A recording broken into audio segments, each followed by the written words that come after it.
Kembali di Sapa Indonesia Pagi, Saudara. Angkatan Laut Iran menembakkan rudal dan drone di sekitar kapal perusak Amerika Serikat yang melintas di Selat Hormuz pada Senin waktu setempat.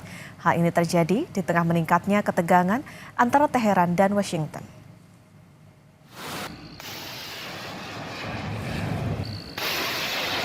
Militer Iran mengklaim telah lebih dulu mengidentifikasi keberadaan kapal perang AS yang memasuki kawasan Teluk.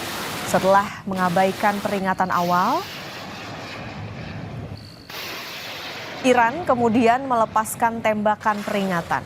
Militer AS mengonfirmasi bahwa 2 kapal perusak berpeluru kendali memang telah memasuki wilayah Teluk. Namun, Washington membantah klaim Iran terkait serangan tersebut. Sementara Komando Pusat AS menegaskan tidak ada kapal perang mereka yang terkena serangan.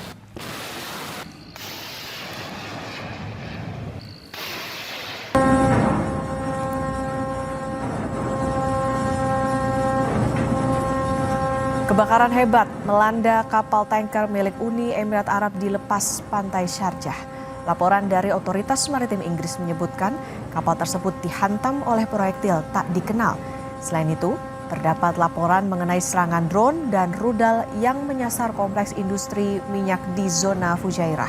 Sementara itu, menurut laporan yang dikutip dari kanal Tasnim News, seorang pejabat militer Iran membantah keras keterlibatan negaranya dalam insiden di wilayah Fujairah.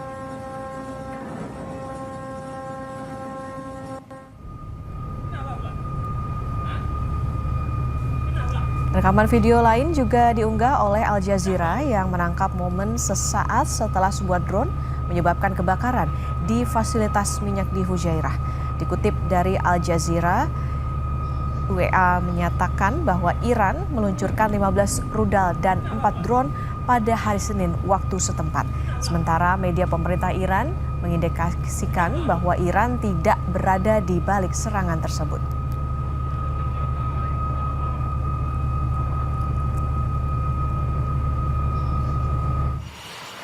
Sementara itu, Saudara, Komando Pusat AS CENTCOM merilis rekaman jet tempur FA-18 Super Hornet yang bersiap dan lepas landas dari USS Abraham Lincoln.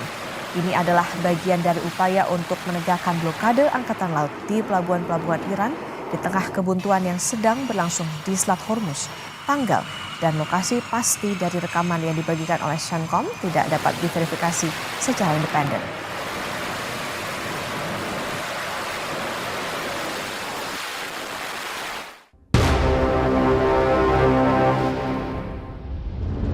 Konflik antara Iran dan Amerika Serikat Israel masih berlarut-larut. Yang terbaru, Iran ajukan proposal kepada Amerika Serikat terkait ketegangan yang berlangsung. Laporan ini pertama kali diungkap kantor berita Tasnim yang berafiliasi dengan Korps Garda Revolusi Islam Iran, IRGC, pada Sabtu 2 Mei. Proposal Iran ke Amerika Serikat yang berisi 14 poin sebagai tanggapan atas proposal berisi 9 poin dari Amerika Serikat. Iran percaya isu-isu yang ada harus diselesaikan dalam 30 hari dan negosiasi harus difokuskan pada penghentian perang, bukan sekedar memperpanjang gencatan senjata.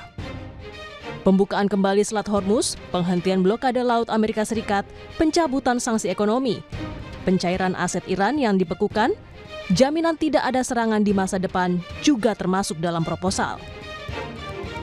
Iran memasukkan sejumlah tuntutan kunci yang dianggap sebagai syarat untuk mengakhiri konflik secara permanen.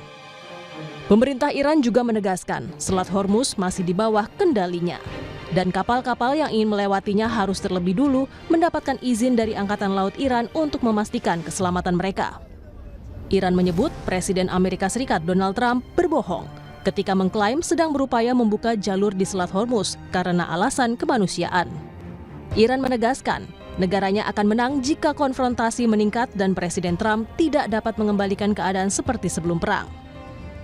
یعنی اینکه در این منطقه هر کشتی که میخواد رد بشه ترددی داشته باشه باید با اجازه نیروهای مسلح جمهوری اسلامی این کار انجام بده تا از امنیت برخوردار باشه.